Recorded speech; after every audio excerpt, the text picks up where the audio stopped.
सकते हैं सवाल है कि क्या जो 2-3 अहम संगठन के साथ में जुड़े हुए लोग थे, दल थे, क्या वो यहाँ से अब बड़ी बगावत कर सकते हैं। अगर मैं दिखा पाऊँ आपको तो यहाँ पर जो नज़र आ रहा है इसमें बीजेपी को 17 और जेडीयू को 16, चिराग पासवान को 5, मांझी की पार्टी को 1, उपेंद्र कुशवाहा को भी 1 सीट मिली है दिनेश। लेकिन हैरानी की बात इसमें यह है कि मुकेश सहनी जो लगातार इस बात का दावा कर रहे थे 2 से 3 सीटें एनडीए कुनबे से उनको मिलेंगी, लेकिन उनको मिलती हुई नजर नहीं आई। उससे बड़ा जीतन राम मांझी और यहां उपेंद्र कुशवाहा के खाते में जा रही थी। लेकिन अब जो सीट शेयरिंग की लिस्ट बीजेपी की तरफ से आई, एनडीए गठबंधन की तरफ से बिहार की 40 सीटों के लिए लिस्ट आई है, वो वाकई में चौंका देने वाली रही है कि पशुपति पारस को एक भी सीट नहीं दी गई है, जबकि पशुपति पारस खुद वर्तमान में सिटिंग एमपी है। ऐसे में जिस तरह से यहाँ पर मुकेश सहनी जो जद्दोजहद करते हुए नजर आ रहे थे, बार बार दिल्ली के चक्कर लगा रहे थे और उनका कहना साफ तौर पर यही रहा था कि निषादों को अगर आरक्षण नहीं मिलता है तो महागठबंधन से हमें परहेज नहीं है। यानी अब एनडीए कुनबे में एक बड़ी बगावत देखने को मिल सकती है। और पशुपति पारस ने पहले ही ये बात कही थी कि भाई जिस तरह से बीजेपी रुख दिखा रही है, एनडीए रुख दिखा रहा है, उनके लिए विकल्प खुले हुए हैं, वो कहीं भी जाने को आज़ाद हैं। तो ऐसे में लगता है कि अब इंडिया गठबंधन में वो शामिल हो सकते हैं। मुकेश लोकसभा चुनाव की तारीखों का ऐलान होते ही बिहार में एनडीए गठबंधन ने सीट शेयरिंग को लेकर तमाम सहयोगी दलों के साथ अपना सामंजस्य बैठा लिया है। बता दें कि आज दिल्ली में हुई मीटिंग में सीट शेयरिंग को लेकर तमाम सहयोगी दलों को सीटें देने का जो काम था उसको पूरा कर लिया गया है। भारतीय जनता पार्टी ने बिहार में 17 सीटों पर लोकसभा चुनाव लड़ने का ऐलान कर दिया। इसके साथ साथ जेडीयू को 16 सीटें दी गई हैं। चिराग पासवान की पार्टी को 5 सीटों पर चुनाव लड़ने के लिए सहमत कर लिया गया है। जीतन राम मांझी और उपेंद्र कुशवाहा को एक एक सीट एनडीए गठबंधन की तरफ से ऑफर की गई है। ऐसे में अब आने वाले वक्त में क्या जीतन राम मांझी एक सीट पर यहां पर संतुष्ट होते नजर आएंगे, क्या उपेंद्र कुशवाहा एक सीट से यहां पर सहमत होते नजर आएंगे। और जिस तरीके से मुकेश सहनी यहां पर अब जिस तरीके से एनडीए गठबंधन से जो तमाम अपनी बयानबाजी के चलते सुर्खियों में बने हुए थे, क्या अलग होते नजर आएंगे। इसी के साथ साथ आपको बता दें कि पशुपति पारस को भी एक भी सीट ना देने का यहां पर एनडीए गठबंधन की मीटिंग में फैसला किया गया है। न्यूज रूम में इन तमाम सवालों पर सवाल लेंगे हमारे तमाम सहयोगी यहां पर मौजूद हैं। अमन जी से पहला सवाल रहेगा। अमन जी, जिस तरीके से पिछले कई दिनों से जो स्थिति बनती हुई नजर आ रही थी, इफ एंड बट की सिचुएशन बनी हुई थी, लेकिन आज स्थिति बिल्कुल साफ हो गई है।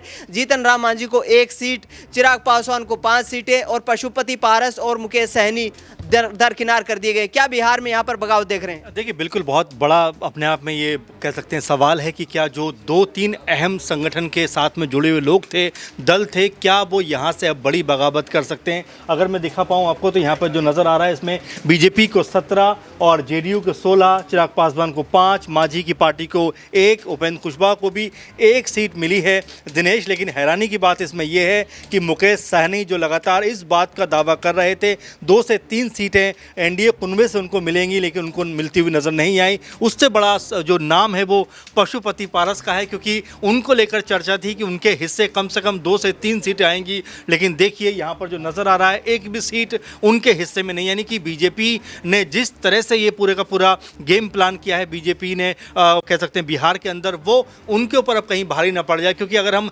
समीकरण की तलाश करें तो अगर यहाँ पर उपेंद्र जो कह सकते हैं कि यहाँ पर अगर पशुपति पारस और जिस तरह से मुकेश सहनी अगर इंडिया कुनबे में चले जाते हैं तो यहाँ पर बहुत बड़ा झटका बीजेपी को लगता हुआ नज़र आ सकता है। क्योंकि इसलिए भी कहा जा रहा है कि तेजस्वी यादव ने जैसा माहौल बिहार के अंदर बनाया है, आपने देखा कि महारैली में कितने लाख लोग जुटते हैं। इसके अलावा जो जन विश्वास रैली है वहाँ पर कितनी तादाद में लोग उनका रातों में इंतजार कर रहे थे, दिन में लगातार भीड़ उनके साथ नज़र आ रही थी। तो ऐसे में अब यहाँ से बीजेपी के लिए एक बड़ी चुनौती हो सकता है अगर जो कह सकते हैं कि पशुपति पारस और मुकेश सहनी अगर इंडिया गठबंधन में चले जाते हैं तो। लेकिन 5 उनके पास जो सांसद हैं, सिटिंग सांसद इस वक्त, तो क्या भारतीय जनता पार्टी ने ये गलती नहीं की? क्या यहाँ पर जब गठबंधन में शामिल किया गया था तो उस वक्त तमाम सहयोगियों को साथ लेने की बात की गई थी, लेकिन अब पिछड़ते नजर आ रहे हैं। क्या ये भारी पड़ सकता है चुनाव में? देखिए, बिल्कुल जाहिर सी बात है कि प्रिंस को भी ये बात कही गई, जो सांसद हैं कह सकते हैं कि वो जो पशुपति पारस गुट के, उनको मंत्री बनाने की बातें हुई, लेकिन देखिए उनको भी मंत्री नहीं बनाया गया। और साथ में ये भी कहा गया कि पशुपति पारस को भी कहीं का राज्यपाल बना दिया जाएगा या फिर राज्यसभा भेज दिया जाएगा, लेकिन वैसा भी कुछ होता हुआ नज़र नहीं आ रहा। तो ऐसे में आप स्पष्ट मानकर चलिए कि बिहार के अंदर अब एनडीए कुनबे में एक बड़ी बगावत देखने को मिल सकती है। और पशुपति पारस ने पहले ही ये बात कही थी कि भाई जिस तरह से बीजेपी रुख दिखा रही है, एनडीए रुख दिखा रहा है, उनके लिए विकल्प खुले हुए हैं, वो कहीं भी जाने को आज़ाद हैं। तो ऐसे में लगता है कि अब इंडिया गठबंधन में वो शामिल हो सकते हैं। मुकेश सहनी ने भी यही बात कही थी और अब लगता है कि यहाँ से एक बड़ा उलटफेर बिहार में एनडीए कुनबे में होता हुआ नजर आएगा और साथ में इंडिया गठबंधन का जो कुनबा है, मुझे लगता है कि यहाँ से वो बढ़ता हुआ नजर आएगा। बिल्कुल, यहाँ पर तमाम जो सहयोगी दल हैं कहीं ना कहीं आगामी वक्त में बगावती सुर अपना सकते हैं। पशुपति पारस ने साफ तौर पर ये ऐलान कर दिया था कि हम कोई भी फैसला लेने के लिए स्वतंत्र हैं और ऐसे में अब देखना ये होगा कि जब एनडीए से एक भी सीट उनको नहीं दी जाती है तो क्या अब बगावती सुर अपनाने वाले हैं। अक्षय से अगला सवाल रहेगा। अक्षय, जो स्थिति इस वक्त बनती हुई नजर आ रही है, बिहार में सीट शेयरिंग यहाँ पर फाइनल हो गई है। पशुपति पारस, मुकेश सहनी बिल्कुल सिरे से दरकिनार कर दिए गए हैं। क्या यहाँ पर भारतीय जनता पार्टी के लिए आगामी वक्त में मुश्किलें खड़ी कर सकते हैं?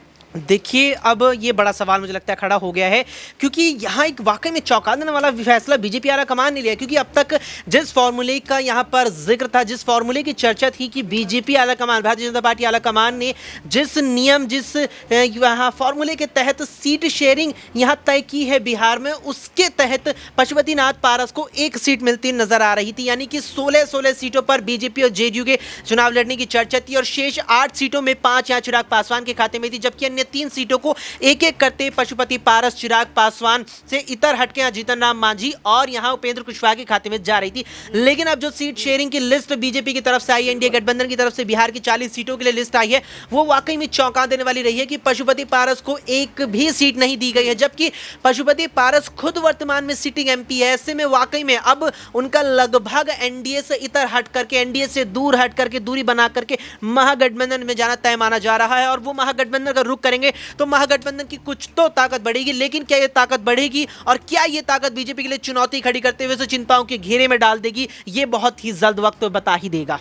बिल्कुल, यहाँ पर आगामी वक्त में अब ये देखना बेहद दिलचस्प रहने वाला है कि बिहार की राजनीतिक फिजाएं किस आधार पर बदलने वाली है। क्या पशुपति पारस, क्या मुकेश सहनी यहाँ पर बड़ा फैसला लेते हुए इंडिया गठबंधन का रुख करेंगे, क्योंकि उन्होंने कहा था कोई भी फैसला लेने के लिए हम स्वतंत्र हैं और ऐसे में आगामी वक्त में यहाँ पर एनडीए गठबंधन के लिए मुश्किलें खड़ी करते हुए नजर आ सकते हैं। प्रांशी मेरी सहयोगी इस वक्त मेरे साथ मौजूद है। प्रांशी, जिस तरीके से सीट शेयरिंग को लेकर सहमति बनी है, लेकिन जीतन राम मांझी को 1 सीट, उपेंद्र कुशवाहा को 1 सीट और मुकेश सहनी और यहाँ पर पशुपति पारस सिरे से किनारे कर दिए गए हैं। क्या बिहार में आगामी वक्त में ओवर कॉन्फिडेंस दिखाई दे रहा है भारतीय जनता पार्टी और जेडीयू में, या फिर कहीं ना कहीं दबाव के चलते ये फैसला लिया गया है?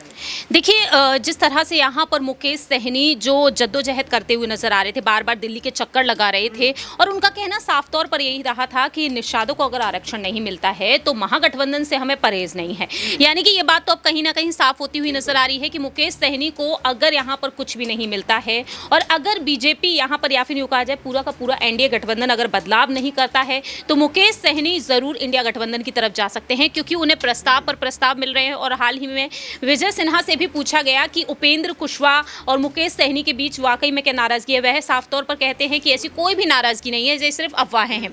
लेकिन कहीं ना कहीं वो नाराजगी अब निकलती हुई नजर आ सकती है। चिराग पासवान जो मांग करते हुए नजर आ रहे थे, 10 सीटों का ऑफर मिला था इंडिया गठबंधन की तरफ से, लेकिन बीजेपी यहाँ पर 5 सीटों पर उन्हें मनाती हुई देखी जा रही है। लेकिन अब पशुपति पारस और मुकेश सहनी को एक तरीके से दरकिनार किया गया है, तो इससे कहीं ना कहीं इंडिया गठबंधन एक बड़े मौके का फायदा उठाता हुआ नजर आ सकता है। लेकिन प्रांशी, जिस तरीके से इंडिया गठबंधन की बात कर ले, तेजस्वी यादव की पार्टी आरजेडी 30 सीटों पर चुनाव लड़ती हुई नजर आ रही है। कांग्रेस को 7 सीटें देने का फैसला किया है। वाम दल जो है 3 सीटें उनके लिए छोड़ी गई है। तो क्या यहाँ पर आरजेडी कुछ सैक्रिफाइस कर सकती है इन बड़े दिग्गज नेताओं के, जिससे कि परिणाम उनके अनुरूप आ सके? देखिए, बिल्कुल ऐसा किया जा सकता है। जिस तरह से तेजस्वी यादव जिस मौके का फायदा उठाते हुए नजर आए, चिराग पासवान के मांग पर हमने देखा था कि तेजस्वी यादव साफ तौर पर कहते हुए नजर आए जिन्हें आना है वो आ सकते हैं। और उस वक्त देखा गया कि जीतन राम मांझी को भी ऑफर मिले। उस वक्त जीतन राम मांझी को ये लालच दिया गया कि हम आपको मुख्यमंत्री बना देंगे। तो कहीं ना कहीं यहाँ पर सीटों की कुर्बानी भी दी जा सकती है। अगर यहाँ पर मुकेश सहनी को एक अच्छा ऑफर मिल जाता है, क्योंकि वो यही कहते हैं कि जहाँ उन्हें फायदा मिलेगा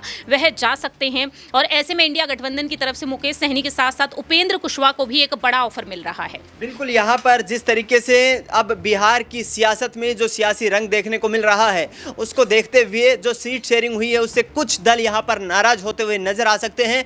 पिछले दिनों जिस तरीके से बिहार में बगावत की खबरें सामने आई थी, उससे कहीं ना कहीं ये तस्वीर अब स्पष्ट हो चुकी है, क्योंकि तमाम दल जो 5 साल से चुनाव का इंतजार कर रहे थे, अब सीट शेयरिंग में सहमत न होने के कारण बड़ा कदम उठाने को मजबूर हो सकते हैं। फिलहाल न्यूज़ रूम से इस खास कार्यक्रम में इतना ही। देश दुनिया की तमाम बड़ी खबरों के लिए आप देखते रहिए SPN 9 न्यूज़।